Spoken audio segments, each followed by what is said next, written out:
So right now, you're already kind of setting yourself up for failure, right? This guy just naded you, indicating that he knows you're there, and there's an OC on the window. You should definitely reposition a lot harder here. Okay? There's no reason to like be stubborn, right? You can use your body, especially like in a siege game. Let's say like if you're on site and the enemy team is showcasing that they're yinging, they're droning, they're fucking hitting you with everything they got, and you're stubborn enough to stay in your default spot to get killed for free. Think about how much headache that provides for like your team, right? Trying to get back to site to help you out, you know? Right now, like at least right here, really nitpicky thing. You play as if this guy's second set of nade doesn't exist, right? Like it's actually a bit like if this guy was any better at the game, like, right? You get hit by this first nade, right? Yeah. And like you should be dead by a second nade because you don't move out of this position, right? Like he naded right over here, and you literally walked into where he naded, right? If he was like, if he just tossed a second one or over here, like he naded like hookah hash, which is a very common thing, you would have been dead. I guess since it's a ranked game, I'm gonna overanalyze it a bit, right? I usually like to take 2 rounds to see trends, and I'm gonna already give you a concept, which is just like don't be stubborn to reposition. A lot of these positions as well. Like, I know it's a bit, this is ranked, so it doesn't matter, but just, like, you gotta make sure, like, whenever you can get on cams, right, you are getting on cams, right? So, like, right here, like, nothing's really gonna happen for 20 seconds, so you can just flip cams real quick to see whether, like, what enemy pacing and what the push is looking at, right? Obviously, it's ranked. I can't make any decisions, like, you know, conclusion from this is why it's better if I have a comp bot. But definitely, like, in your comp games, just make sure, like, you're always flipping. Like, there's a few positions where I wouldn't do it, right? Like, elbow on Oregon is one, for example. But if you're, like, sight flex on Oregon, whereas, like, you're, like, supply slash, you know, E-box slash pillar player early round, like, you can hop on cams, right? Okay, so yeah, I'm gonna preface with saying I picked this VOD to send you because it's not a VOD where I'd say our team did good or I did amazing. But it's not like you're gonna see in the rounds coming up, like there's a lot of mistakes, so that's why I picked this VOD. Okay. Stuff that I unconsciously did. Got it. Yeah.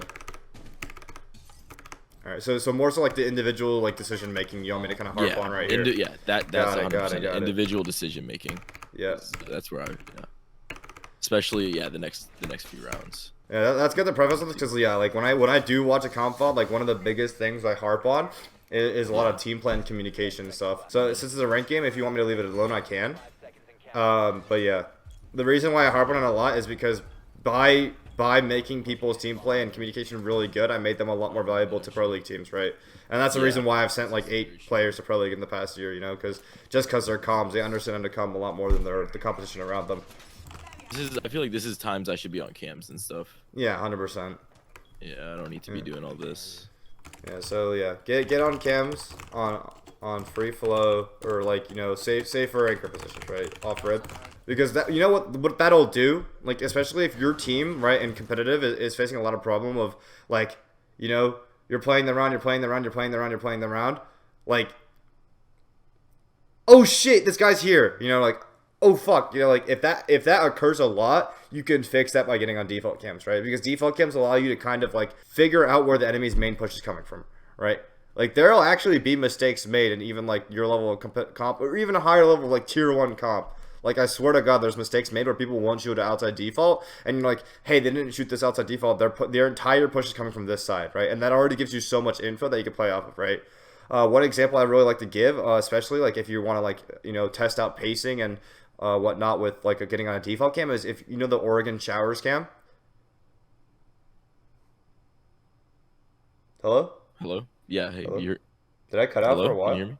Hello? No, you're good. Hello? Okay. Did you hear everything I said earlier? Yeah, I heard everything you said. Yeah, so do you know the Oregon showers cam? Yeah. So so the Oregon showers cam, right? When you're holding that cam for your team off the rope of the round, right? And you see like, you know, the drone coming down, and then a jackal jiggle peek the camera and then shoot the camera, right? That's a lot different than a drone coming down, the jackal is 2 seconds behind it, shoots the camera immediately, wide swing out in the hallway, right? that like tells you two completely different stories, right? So like, that's why it's so important to be on cams. Like when you get to read the enemy pacing, you get to read the general direction of the push, right? You get to know what info you have up, so where they're not coming from, which lets your teammate focus on where they are coming from, and you get to make active decisions in the round early, instead of letting you guys make like a first blind contact against an attacking team that is most likely full droning, right? Like full active droning, etc. 100% vertical. Yeah, right here. Check if you have ADSs, especially. Just because if they have a drone on you, you're dead no matter what, right? Yeah. Yeah, this is just a situation again where like when they're mounting like this much pressure on you, specifically, you're very fucked if you decide to just sit still and they decide to actually drone you, right? If they get info on you, like you're 1,000,000% fucked in this situation no matter what, right? So just check the ADS, make sure you know you have one. Maybe I can see a head out of right? Your teammates kind of get fucked by it. Positioning here was fucked. Yeah. Because in general, like when the enemy is trying to like getting this much ground on you with their util and whatnot, you really want to get more aggressive, right? You don't want to just sit still, right? If you think about it this way, you start with your defensive setup, and if you sit in all your positions while they're clearing out all your defensive setup, you're gonna die, right? So you need to make up for what they clear on your defensive setup to maintain an advantage by aggressing, right? Aggressing, hitting them when they're weak, right? When they have their A chargers out, when they're trying to drone, when they're like trying to do all this, like actually like flanking around, taking more map control, etc. Right? You guys could have called like power lobby, you know? Like you could have been like, hey, they're doing all this setup, they're clearing out so fucking hard. Like I don't know why they're playing ranked like it's fucking SI finals, but they are. You know, like you still have top core control, right? No one's really indicated that they're coming. Actually, they did. They did. No, they slashed top. Never mind. That's on me. But it was one person, right? Like you make that conscious decision that like, hey, they have literally like you can count one, right? One guy nading, and then one guy just opened the window. You count 3 people on this side of the map, right? You should be able to retake lobby, maybe flank around office or power through courtyard, or you know they showed like one person top, like that guy's likely alone. Right, go kill that guy. Retake above. You have full vert oversight. Right, retake something while they're clearing you out. You know. Guess it's above me. It's probably bastard bed right now. Yeah, like you know, you see how you were fucked no matter what. Yeah. Yeah. No, because it was the dude that was coming in on the windows there, and then the guy. Yeah, 100%. Yeah. So yeah, count bodies. Right, count bodies. Understand where enemy is stacking and focusing, and retake / power on defense when they're cleared, right? Don't just sit in anchor spots while enemy is full clearing your util. Makes sense. Yep.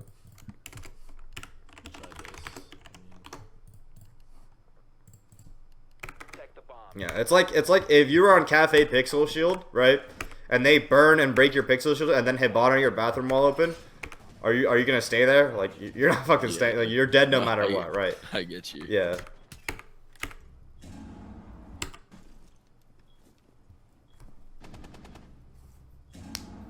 God damn it! You good? Anything I can help with? Yeah, this is good. This is good that you're asking like what you can help with. No, I mean I get that. There is indeed a castle there, though. I'm stuck in here. No, there's a sight window guy just tried to hop in. What the fuck? Yeah, I don't know. That guy's onto something. Yeah. This round was crazy. I don't know.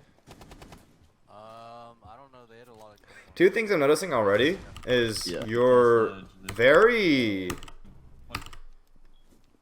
fidgety. Now, obviously, like. To each their own, right? If you're able to play like this, it's fine. Yeah. But for an anchor player to be this fidgety is a bit worrisome, just cause like you're one of the people that kind of has to like be very, very aware and like not have ADHD and not get like picked off randomly throughout points of the round, right? Like your presence. So like if this is like this on game day and you find yourself like obviously if this isn't happening, don't fucking listen to me, right? But if you do actually find yourself against certain teams, like baiting your teams, just realize like you're just dying to an angle halfway through the round just because you're like moving around and like you have ADHD. Like definitely start like thinking about how much you can actually just be doing nothing throughout the round, right? Just like think about the unnecessary movements. Obviously, don't like do nothing, right? Don't like become a fucking statue and just sit still and not pick a thing. But it's more so like think about like how much you're actually effectively moving and like how many chances you're giving them to get a free pick on you throughout the run if it is a problem. Second thing is you tend to choose a lot of safe options.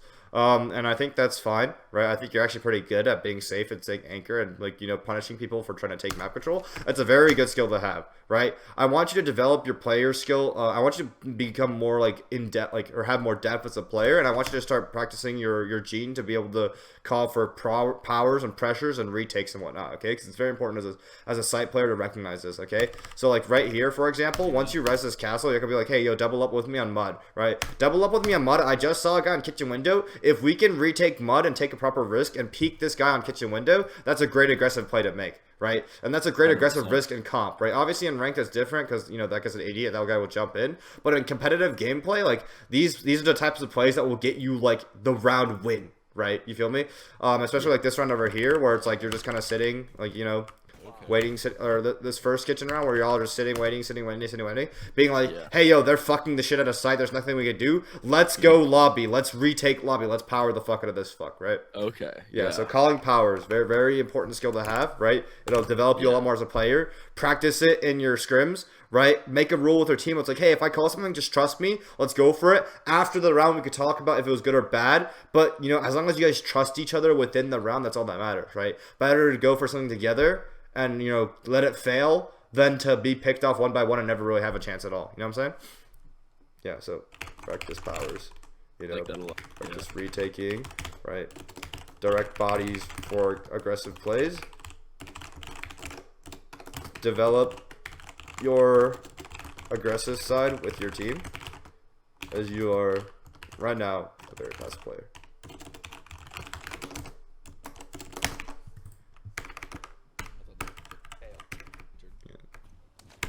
See what happens this round.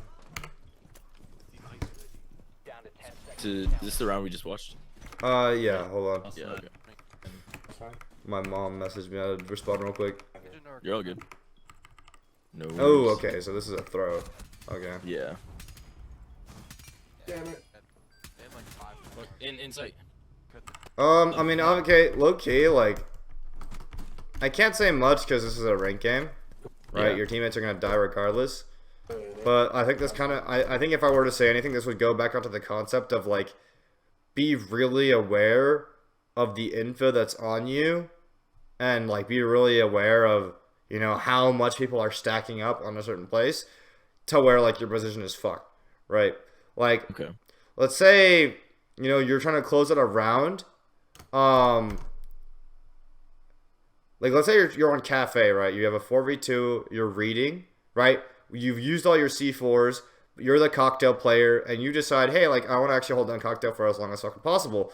And they've just spent the entire round working top floor, right? But you're alone. Like, you're gonna die, you know? And it's like, even if you have, like, a 5v2, right? If you overcommit to a certain piece of map control, and, like, you're not with your team, right? That's a 1v2, right? That's not a 5v2, right? You're actually at a disadvantage. Right, so that's how you actually end up seeing a lot of XV1s happen.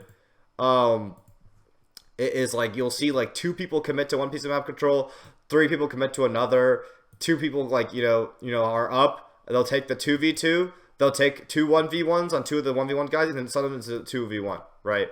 Based on their info and whatnot. If you watch Pro League rounds, you'll see like this happens a lot, right? A lot of throws happen this way where people just split up and don't really have crosses and refracs set up on each other, and because of that, they give ones by ones by ones by ones, right, in man-of-man situations.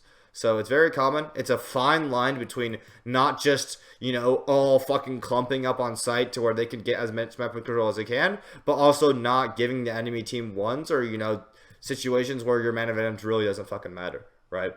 You want your man advantage to matter all the time.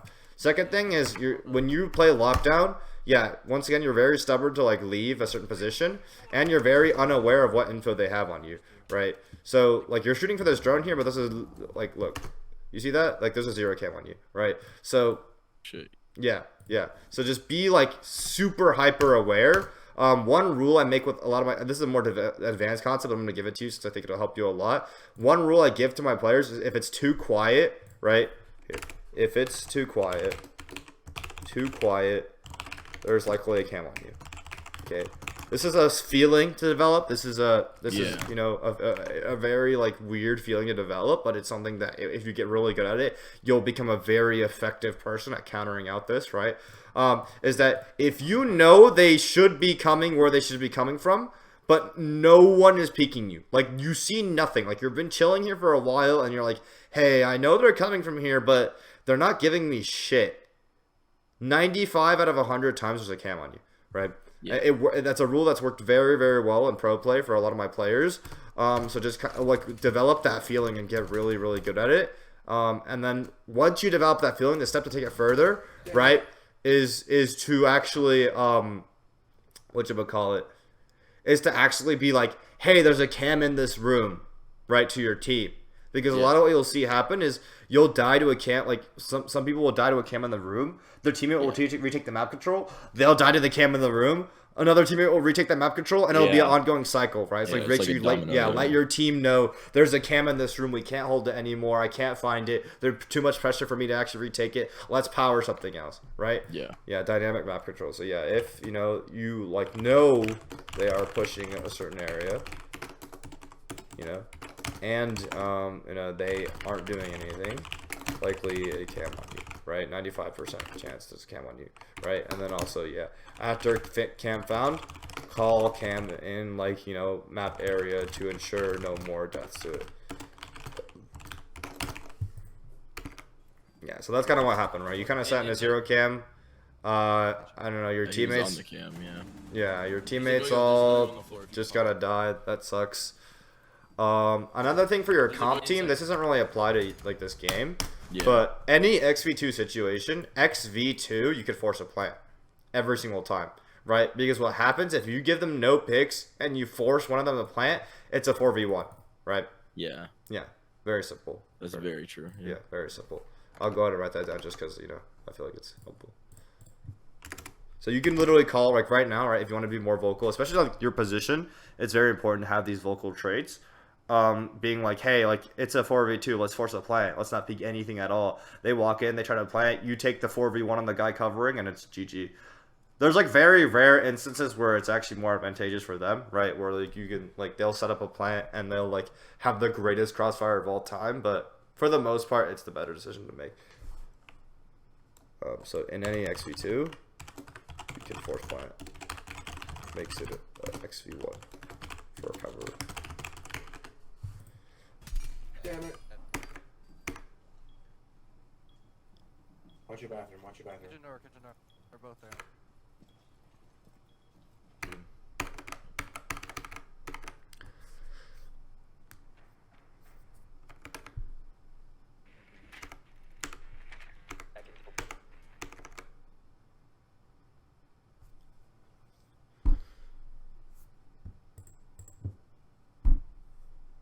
No, Blader, that's not dying. What the fuck? Please? I guess I'll watch from here. Oh. Hopefully it works. Good job clearing the util off route. This is fun, but you have no one who could bug to watch you run out right now. Just be really careful. Like, you are so vulnerable right now. Like, a lot of these kind of positions, like, require a lot of support. I don't know how to explain. Like, these kind of, like, these are the positions you usually rotate on in the middle of, like, the round, right? Like, after you've, like, get in hookah, right? You have someone in below. You're ready to go up cool vibes, you know? So just be really conscious of that. Yeah, this might get boring. I think I sit here until I die, like a minute and a half in. Yeah. I'm surprised they just haven't killed you yet. Like, you're literally a free kill for, like, almost most of this round. One thing right here I would actually be more careful of. I mean, this is actually low-key fine. Never mind. And another thing is, like, on these boring-ass positions, right, where really all you're supposed to do is scoop up kills and you barely have any leverage on the round, who's going to win us around? You or your team, right? Like let's be real, right? It's likely your team. Right, so you need to leverage that, right? If you're playing actually a lot of these positions in your game days, it's like what you can do is you can see, hey, I'm gonna nade and shoot at pink bar. You guys walk up, right?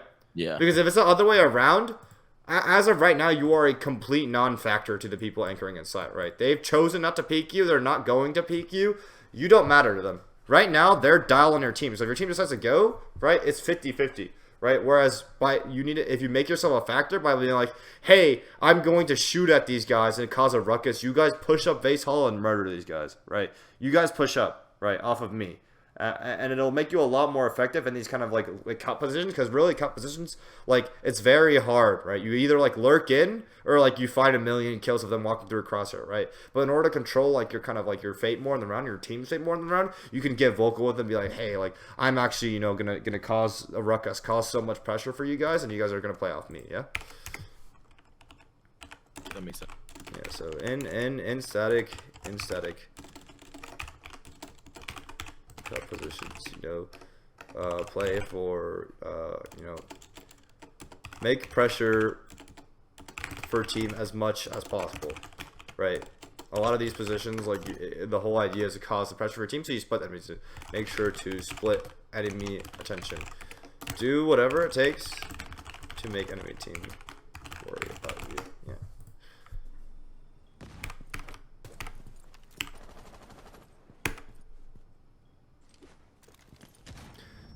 Up that nade. You're good. Yeah, it's just like until like you coordinate that play, right? You guys have no ground in the round, Yeah. right? Like there's no way you win this in any sort of way, right? Like imagine if imagine if you were shooting at this Frost and like nading him at the same time that Eurosa decided to walk up and take this gunfight, right? Different story. You feel me? Die from Yeah. shield, so. What the hell? Yeah, and also like kind of like same thing, right? Stubbornness to rotate off. This position is pretty much like after like the first minute of them not peeking you, you should probably realize that you're not gonna get anything done from here, right? So, I think your mic's not working again, but Hello? hello? Yeah, I hear you now.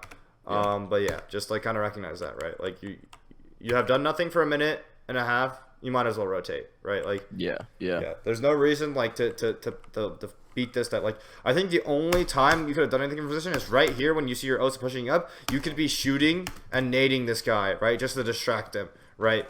Yeah. Like you get to cause some pressure, make him move, right? Because this guy's tucked in his little like comfortable corner, holding a crossfire. If you nade that, he has to move out of it, right? And then that disrupts the crossfire that they just set up, and from that you can win the round through that, right? But then after this, after your teammate dies, I think you should immediately rotate off.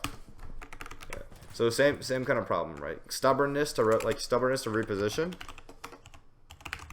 To reposition on attack. The same as defense. Where'd you die from? Those round is pretty much reps, yeah.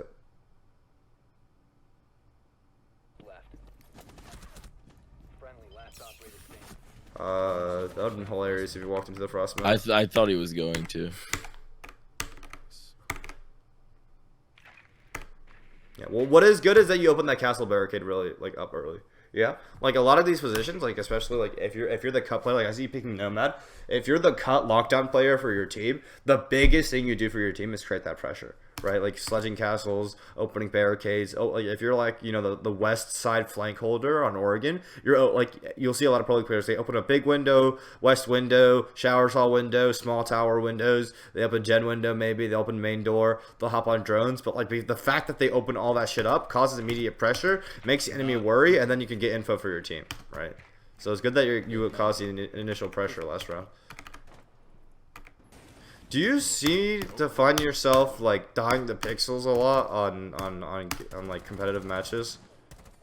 I'd say it's usually like just a guy that's holding a pixel better than me. Can you pop that? You think so? I don't know. I personally think you clear angles a bit sloppy right now. Yeah, so one thing right here, right? You see those two castle barricades? So the moment you see those two castle barricades, if this was a competitive setting, I'd tell your team to stay alive, right? And then I'd go get those castle barricades, right? Because that's castled and that's castled, they can swing this all they want, right? All they have to focus all their attention to is this VIP breach, right? It makes your life really hard. So you, as like the lockdown cut player, your goal is to create like split pressure as much as possible, right? To make sure their attention is not just focused on a point of main push, because if it is, it's just the easiest crossfire of all time, right? How many times have you really lost a round on defense when you're like, hey, they're only hitting from here and your entire team stacks up against them and it's the easiest round of your life, right? What fucks you over is like the lurks, the split pressure, the counter, the surrounding pressure. So make sure, like, once you drone that out, drone up these castles, you tell your team to stay alive. You open up this Call of Fame door, right? You open up this door over here. What the fuck? Open up this door over here, open up here, and then you get back to your team. Only had one ace charge. Yeah, one ace charge. Yeah, you could punch this one then, or like tell your buck to do whatever with it. Yeah, I should have opened it there. Yeah. Because think about it that way, like the fact that you didn't just let them swing through, right? Yeah. Let's see, but yeah, so creating counter pressure.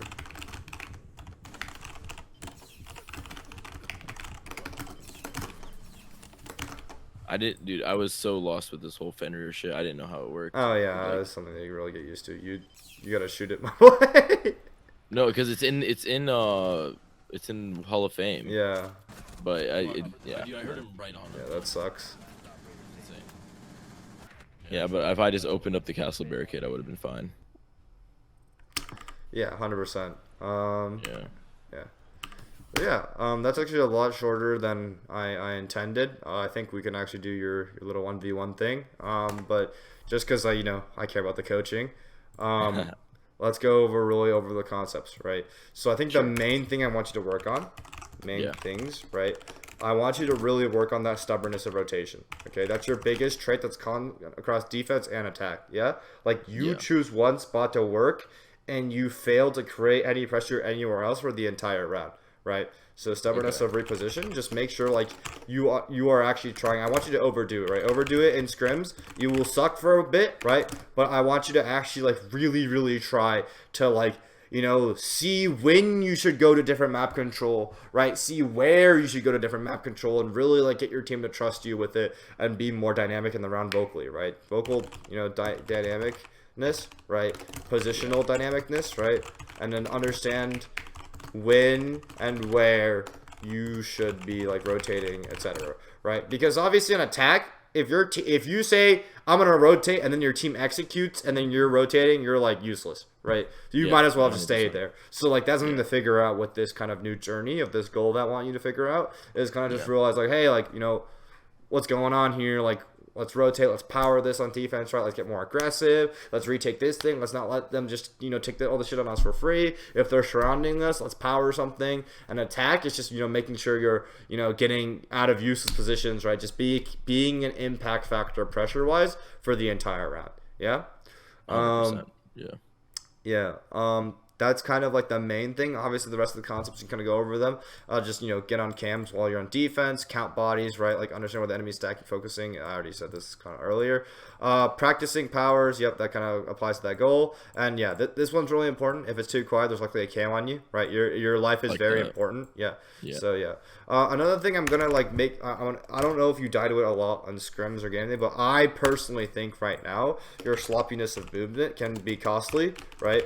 So just like reduce like unnecessary and ADHD, like angle clearing, etc.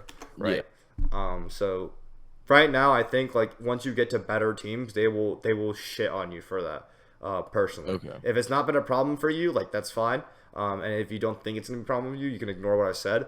But I personally think from just watching the way you play and move that like it will become a problem for you. Yeah. All right, sick. Well, 100%. Yeah, I mean, because do you have any last questions for me? You that was perfect.